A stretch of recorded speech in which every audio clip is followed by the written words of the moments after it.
Assalamualaikum warahmatullahi wabarakatuh.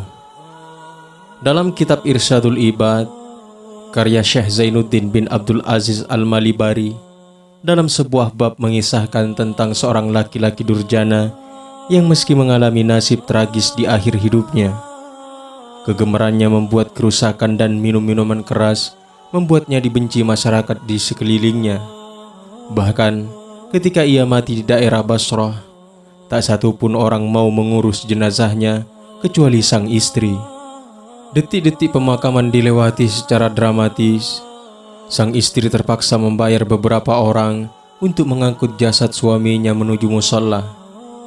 Karena tidak ada orang yang mau mensolatkan, jenazah lantas digotong kembali ke padang Sahara untuk dimakamkan di sana.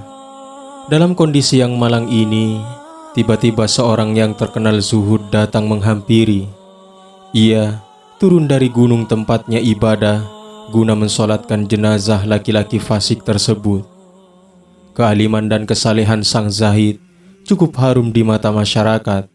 Karenanya begitu tersiar kabar ia mensolati jasad penjahat tersebut, berbondong-bondonglah orang datang ke gurun.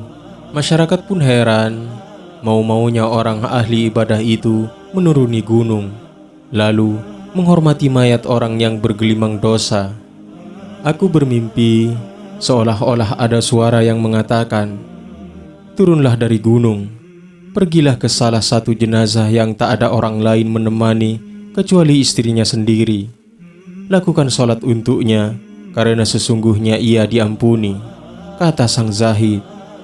Sang zahid pun memanggil istri lelaki jahat itu dan bertanya tentang perbuatan suaminya semasa hidup.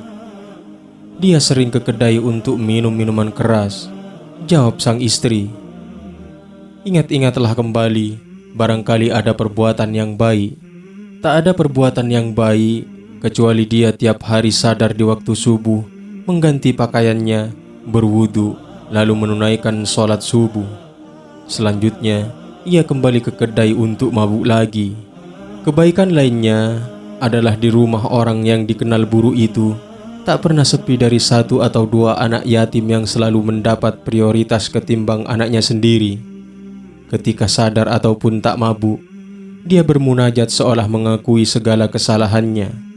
"Tuhan, di sudut manakah Engkau akan menempatkanku yang buruk ini di neraka jahanam?"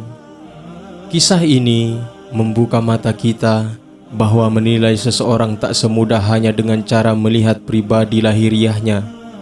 Orang yang sehari-hari tampak berbuat maksiat bisa jadi mulia di akhir hidupnya lantaran pertobatan dan kebaikan yang dilakukannya. Keselamatan hakiki orang mutlak menjadi hak prerogatif Allah.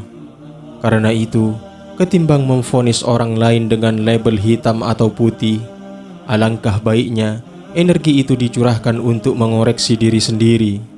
Syekh Zainuddin bin Abdul Aziz Al-Malibari ketika menceritakan hal ini juga hendak menyampaikan pesan bahwa kepedulian anak yatim adalah perbuatan yang utama. Sikap tersebut mencerminkan keberpihakan kepada hamba lain yang lemah dan bisa jadi keistimewaannya melebihi ibadah-ibadah yang dilakukan dengan penuh kebanggaan dan sikap meremehkan orang lainnya.